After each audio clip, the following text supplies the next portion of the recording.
Au FC Barcelone, l'actualité ne ralentit jamais.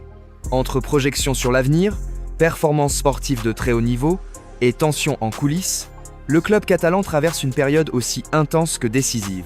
Commençons par l'avenir, justement. Le Barça continue de scruter les talents précoces du football européen, fidèle à une tradition qui a forgé son identité. Selon Sport, le club s'intéresse de près à Leon Jakirovic, défenseur central croate de 6 ans évoluant au Dinamo Zagreb.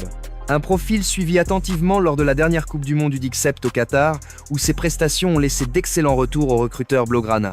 Solide dans les duels, mature dans le placement, propre à la relance, Jakirovic coche de nombreuses cases du défenseur moderne recherché par le Barça.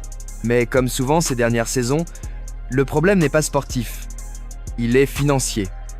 Le plafond salarial, toujours aussi contraignant, empêche pour l'instant toute inscription.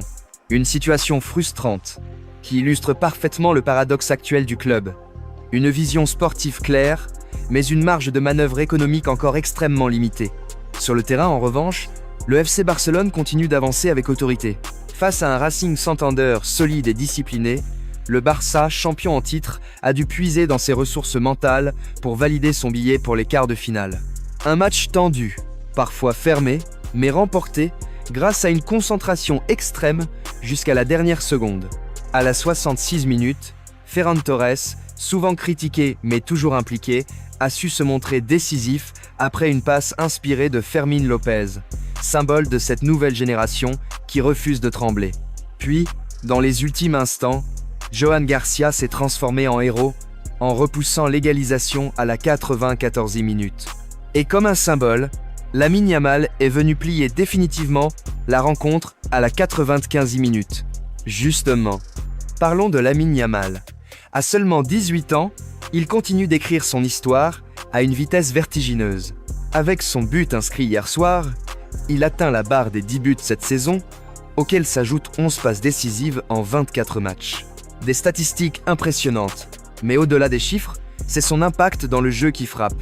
Lamine joue juste, joue simple, mais surtout, il joue avec une maturité déconcertante. Il n'est plus une promesse, il est déjà une réalité. Cette dynamique collective se reflète aussi dans les chiffres globaux. 11 victoires consécutives, soit la deuxième meilleure série de l'histoire du club. Le record reste encore loin, mais cette série confirme une chose essentielle. Le Barça a retrouvé une stabilité mentale et tactique. L'équipe s'est gagnée, même quand tout ne se déroule pas parfaitement. Les mots de Pau Cubarsí résument parfaitement l'état d'esprit actuel du vestiaire. Une équipe soudée, concentrée sur le collectif, consciente de sa force, mais encore loin de l'autosatisfaction. Cette humilité est sans doute l'une des plus grandes réussites du staff technique cette saison. Mais tout n'est pas calme pour autant du côté de la direction. Selon @LeiaTudel, des informations sensibles concernant la gouvernance de Joan Laporta pourraient être révélées fin janvier.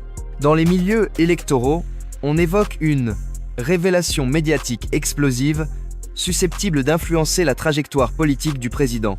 Laporta serait informé, conscient de la menace, et se préparerait à gérer cette nouvelle tempête médiatique. Un contexte qui rappelle que, au Barça, le terrain et la politique sont souvent étroitement liés. Les succès sportifs apaisent, mais n'effacent jamais totalement les luttes de pouvoir en coulisses. Aujourd'hui, le FC Barcelone avance sur une ligne fine, entre renaissance sportive et fragilité institutionnelle. Une chose est sûre, tant que cette équipe continuera à jouer avec cette intensité, cette jeunesse et cette cohésion, le club pourra regarder l'avenir avec ambition. Le Barça n'est peut-être pas encore totalement sorti de la tempête, mais il a clairement retrouvé le cap. C'était Planète Classico. Merci de nous avoir suivis. N'oubliez pas de vous abonner, de liker la vidéo et d'activer la cloche pour ne rien manquer de toute l'actualité du Barça. À très bientôt pour un nouveau point info.